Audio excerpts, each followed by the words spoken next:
Hello दोस्तों, IELTS 101 का fifth episode में आप सबका स्वागत है। इस एपिसोड में हम बात करने वाले हैं IELTS का सेकंड पार्ट रीडिंग के बारे में।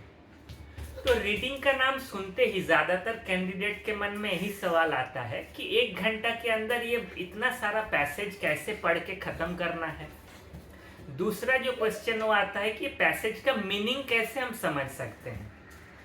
और दो जो क्वेश्चन आ सकता है वो है कि ये एग्जाम का फॉर्मेट कैसे होता है और कितना तरह का क्वेश्चन आ सकता है आईएलटीएस रीडिंग में। तो ये सारा क्वेश्चन का आंसर ढूंढते हैं और उसी के साथ कुछ टिप्स और ट्रिक्स भी देख लेते हैं जिसके चलते आप अपना आईएलटीएस रीडिंग का परफॉर्मेंस अच्छा कर सकते हो। सबसे पहले आप लोगों के मन में जो सवाल आ सकता है वो है ये 40 से 45 मिनट्स के अंदर ये 3 पैसेज पढ़ के ख़त्म कैसे कर सकते हैं। मैंने जानबूझ के ये 40 से 45 मिनट्स का टारगेट लिए हैं क्योंकि आपको आंसर को आंसर शीट में लिखने के लिए और उसको फिर वापस रिव्यू करने के लिए थोड़ा टाइम देना पड़ेगा। तो अगर आप 40 से 45 मिनट्स के अंदर पैसेज नहीं पढ़ पाओगे तब आपको आंसर ट्रांसफ़र करने में और आंसर को रिव्यू करने में थोड़ा प्रॉब्लम आ सकती है। तो हम जो पहला एपिसोड में बोले थे कि आप लोगों को एक रीडिंग का प्रैक्टिस स्टार्ट करना पड़ेगा। रीडिंग मतलब ये नहीं कि आपको आईएलटीएस का रीडिंग ही पढ़ना है, आप कुछ भी पढ़ सकते हो, चाहे वो न्यूज़पेपर हो या मैगज़ीन हो या बस इंटरनेट में भी कुछ न्यूज़ आर्टिकल्स हो। उससे क्या होगा, धीरे-धीरे आपका रीडिंग का पेस बढ़ेगा। तो अब देखते हैं कि अगर जो एक पर्सन है जिसका रीडिंग का पेस अच्छा है, वो कैसे रीडिंग को अप्रोच कर सकता है। अगर आपको लगता है आपका रीडिंग का पेस अच्छा है, आप तीनों पैसेज पढ़ के ख़त्म कर सकते हो, तब आपको क्या करना है, आपको सबसे पहले पैसेज को स्कीम रीड करना है। ये स्कीम रीड मतलब क्या है, आप जल्दी से 4 से 5 मिनट के अंदर पैसेज को पढ़ लोगे और पैसेज का एक जनरल ओवरव्यू आपका दिमाग में बैठ जाएगा कि ये पैसेज किस रिलेटेड है, ये पैसेज का थीम क्या है, ये क्या कन्वे करना चाहता है अपना रीडर के पास। उसके बाद क्या है, जो क्वेश्चंस है वो बहुत केयरफुली आपको पढ़ना है, समझना है और कीवर्ड्स को अंडरलाइन करना है। उसके बाद क्या होगा, अगर आप सही से कीवर्ड्स को समझ लोगे तो फिर आप नेक्स्ट स्टेप में आपको स्कैन करना होगा पैसेज को। ये स्कैन मतलब क्या है, स्कैन मतलब आप पैसेज को फिर से पढ़ोगे पर इस टाइम आप ट्राई करोगे कि आपको वो कीवर्ड्स आइडेंटिफाई करना है। पर रीडिंग में एक मेन जो दिक्कत आती है, आपको एग्जैक्ट वो कीवर्ड्स नहीं मिलेगा पैसेज में, उसका कोई सिनोनिम्स मिलेगा।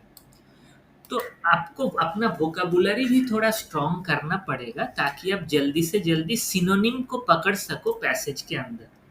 और उसके बाद तो आपको बस आंसर शीट में लिखना है। इसमें एक ध्यान रखने वाला बात यही है कि आंसर जो होगा वो एग्जैक्ट जो वर्ड पैसेज में है उसी एग्जैक्ट वर्ड ही आपको आंसर शीट में आंसर की तरह लिखना पड़ेगा। आप वो वर्ड का टेंस चेंज नहीं कर सकते हो, आप सिंगुलर को प्लूरल नहीं कर सकते हो। एग्जैक्ट जो वर्ड आपका रीडिंग पैसेज में है वही एग्जैक्ट सेम वर्ड आपको आंसर शीट में भी लिखना पड़ेगा।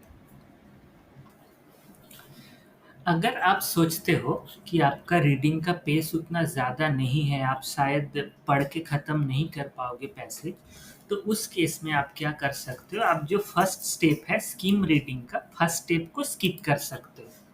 उस केस में क्या होगा, आपको बहुत पहले ही आपको बहुत ध्यान से क्वेश्चन पढ़ना है, फिर क्वेश्चन का कीवर्ड्स को समझना है और उसे मार्क करना है। उसके बाद आपको बहुत ध्यान से स्कैन करना होगा पैसेज को और आइडेंटिफाई करना होगा वो कीवर्ड्स या उसका कोई सिनोनिम्स। क्योंकि आप स्कीम नहीं कर रहे हो तो आपके पास 4-5 मिनट एक्स्ट्रा टाइम टाइम मिल रहा है, वो टाइम का इस्तेमाल करो स्कैन करने में। उसके बाद आप फिर से अगर स्कैन करके आप आइडेंटिफाई कर लोगे आंसर, तो आंसर को आंसर शीट में लिखना होगा। और ये रीडिंग आप जितना ज़्यादा पढ़ोगे उतना ही आपका रीडिंग का एक तो पेस बढ़ेगा और एक जो फ़ायदा आपको मिलेगा वो होगा कि आपका टॉपिकल वोकैबुलरी भी इम्प्रूव होगा। ये टॉपिकल वोकाबुलरी मतलब क्या है? मान लीजिए आपके पास एक एनवायरनमेंट रिलेटेड टॉपिक आया है। अगर आपको थोड़ा बहुत आइडिया है कि ग्रीन हाउस गैस क्या है, कार्बन डाइऑक्साइड क्या है, कार्बन मोनोक्साइड क्या है, तो आपको तो स्कीम रीड करने में भी आसानी होगा और स्कैन करने में भी आसानी होगा। और अगर मान लो आप देख रहे हो कि आपका पैसेज ऐसा आया है जिस टॉपिक के बारे में आपका थोड़ा बहुत आइडिया है, क्योंकि आप पहले ही उस टॉपिक के बारे में थोड़ा बहुत पढ़ चुके हो, तो क्या होगा, बहुत जल्दी वो पैसेज को समझ पाओगे। तो इसीलिए फिर से एक बार बोलते हैं, आप ट्राई करो जितना हो सके पढ़ने के लिए, और जितना वैरायटी सब्जेक्ट आप पढ़ोगे उतना ही आपका वोकेबुलरी भी एनरिच्ड होगा और आपका रीडिंग का पेस भी बढ़ेगा। दूसरा जो सवाल था वो था कि पैसेज का मीनिंग हम कैसे समझ सकते हैं। तो इसमें मेन चीज यही है कि आपको सारा पैसेज नहीं समझना है, ना ही सारा वर्ड समझना है। आपका टारगेट यही है कि आपसे जो क्वेश्चन पूछा गया उसका आंसर आपको ढूंढना है। वो आंसर ढूंढने के लिए आपको जितना समझना है आप बस उतना ही समझो। आप अगर पूरा पैसेज समझने जाओगे तो आपका बेकार में टाइम वेस्ट होगा। तो आपको पहले क्या करना होगा, आपको पहले आइडेंटिफाई करना होगा कि आपसे क्या पूछा जा रहा है। उसके बाद वो क्वेश्चन का आंसर ढूंढना पड़ेगा। मान लो आप समझ चुके हो कि इस एरिया में ही कहीं आपका क्वेश्चन का आंसर छुपा हुआ है, तो उस लाइन में या उस पैराग्राफ का अगर आप 70 से 80% सेंटेंस का मतलब समझ सकते हो, तो बाकी जो 20 से 30% है वो भी आप बहुत आसानी से गेस कर सकते हो, और ये गेस करके आप अपना आंसर भी लिख सकते हो। तो आप बिल्कुल मत डरो अगर कोई वर्ड है या कोई लाइन है जिसका मीनिंग आपको नहीं समझ में आ रहा है। इससे आपका कोई प्रॉब्लम नहीं होगा, क्योंकि ये रीडिंग पैसेज का टारगेट यही है कि आप क्वेश्चन का आंसर ढूंढ पा रहे हो या नहीं। आप सब वर्ड का मीनिंग आपको समझ में आ रहा है कि नहीं, इसका टेस्ट नहीं है। ये आपका टेस्ट बस यही है, आपसे जो क्वेश्चन पूछा गया उसका आंसर आप कर पा रहे हो या नहीं। इसके बारे में एक टिप है। मान लो अगर आपका टारगेट बैंड 6 या 7 है, उस केस में आप क्या कर सकते हो, उस केस में आप पहला 2 पैसेज में ज़्यादा फोकस कर सकते हो।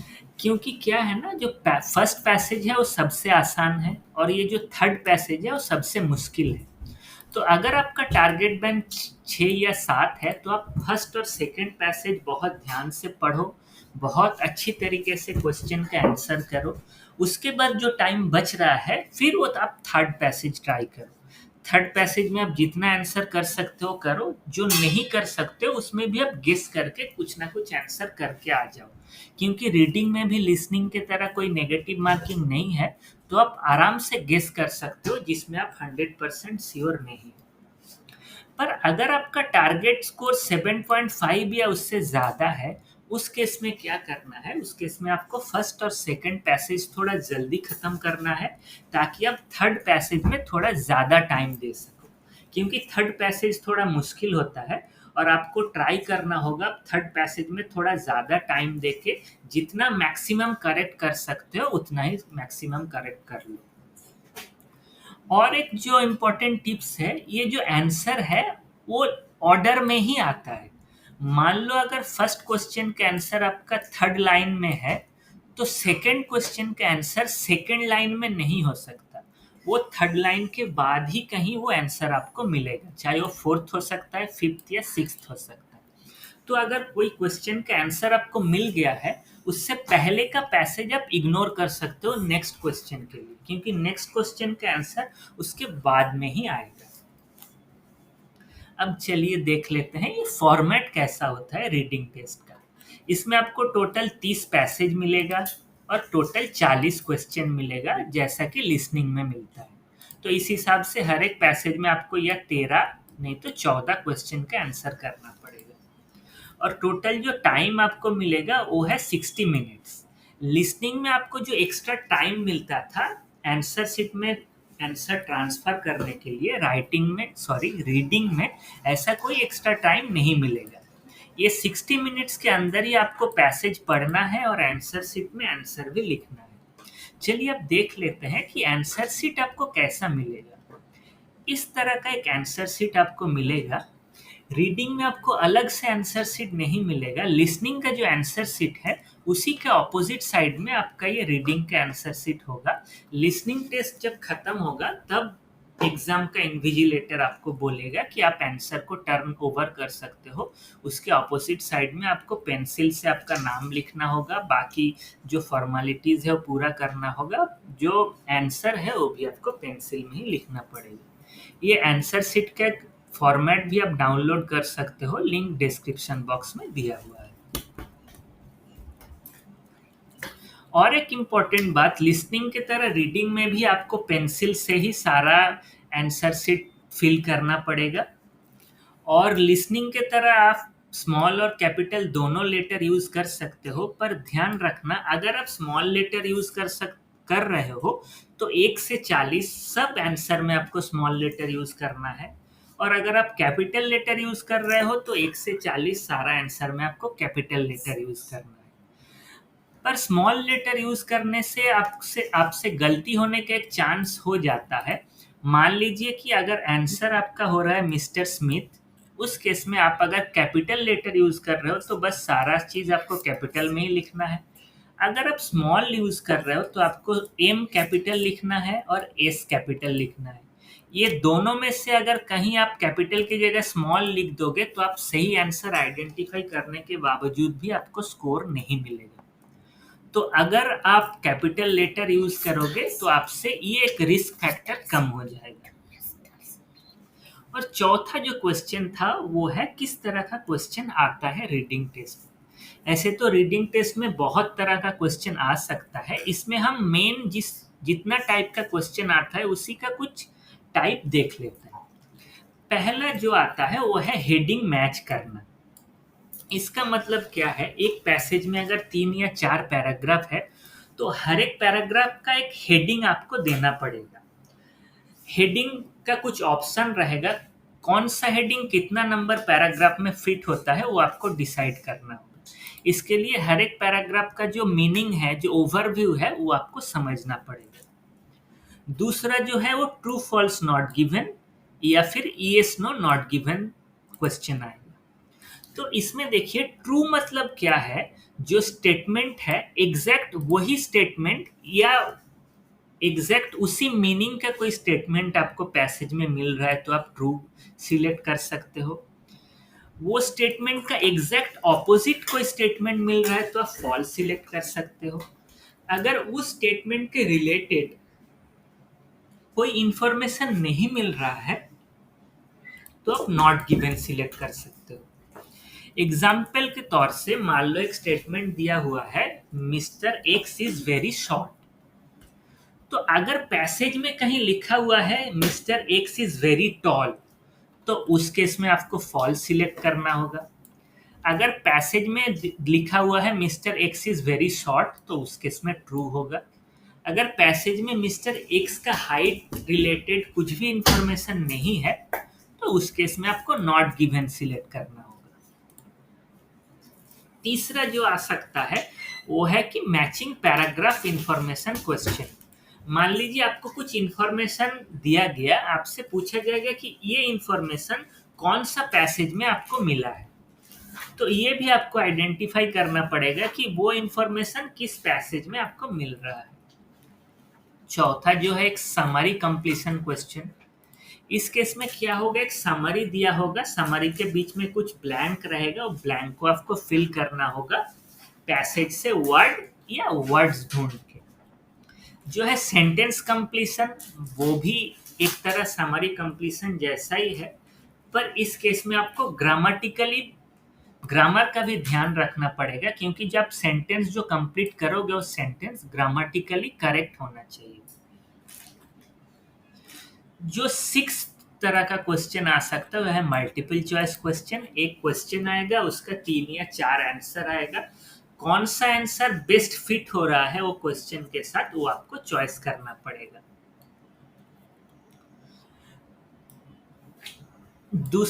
नेक्स्ट जो है वो लिस्ट सिलेक्शन, वो भी एक तरह मल्टीपल चॉइस तरह की जैसा ही है, बस इसमें एक ही डिफरेंस है कि एक लंबा लिस्ट दिया जाएगा, उसी लिस्ट को आपको सिलेक्ट करना पड़ेगा। नेक्स्ट वीडियोस में सारा हर टाइप का क्वेश्चन के बारे में हम लोग डिटेल में डिस्कशन करेंगे। अभी देख लेते हैं जो लास्ट जो है वो है चूजिंग ए टाइटल। इसमें क्या होगा, आप जो पूरा पैसेज पढ़ोगे उसका सबसे अप्रोप्रिएट टाइटल आपको चूज करना पड़ेगा। इस क्वेश्चन में क्या होता है, बहुत सारा टाइटल काफी कंफ्यूजिंग लगता है, बहुत सारा टाइटल का मीनिंग बहुत नजदीक होता है और बहुत बहुत कंफ्यूज्ड हो जाता है जो कैंडिडेट, और इसके चलते क्या होता है बहुत लोग फिर से पूरा पैसेज पढ़ने जाता है। तो इस केस में मेरा यही सलाह रहेगा, क्योंकि ये क्वेश्चन बस 1 मार्क का ही है, आप ये 1 मार्क के चलते फिर से पूरा पैसेज पढ़ने जाओगे तो आपका 5 से 10 मिनट बेकार का टाइम वेस्ट होगा। आप अगर फर्स्ट चांस में सही से आइडेंटिफाई कर पा रहे हो तो बहुत ही बढ़िया है, अगर सही से आइडेंटिफाई नहीं भी कर पा रहे हो तो आप एक गेस कर लो, क्योंकि ये बस 1 पॉइंट का ही क्वेश्चन है। अगर आपका गेस सही नहीं भी होगा तब आप 1 पॉइंट ही लूज करोगे, पर अगर फिर से सारा पैसेज पढ़ने जाओगे तो हो सकता है नेक्स्ट 2-3 क्वेश्चन आपसे मिस हो जाए। तो बेस्ट ऑफ लक, आप अपना रीडिंग का प्रैक्टिस स्टार्ट करो। प्रैक्टिस करते टाइम जो भी दिक्कतें आएगी, जो भी प्रॉब्लम्स आएगी, आप कमेंट बॉक्स में मेंशन करो। नेक्स्ट वीडियोस में हम लोग ट्राई करेंगे आपका सारा प्रॉब्लम का सॉल्यूशन ढूंढने का। आशा करते हैं आईएलटीएस का सेकेंड पार्ट रीडिंग का एक ओवरव्यू आप लोगों को मिल गया होगा। अभी आप लोग अपना रीडिंग का प्रैक्टिस स्टार्ट कीजिए। प्रैक्टिस करते टाइम आप लोगों के दिमाग में जो जो सवाल आएगा, आप जो जो प्रॉब्लम फेस करोगे, सब कुछ कमेंट बॉक्स में मेंशन कीजिए।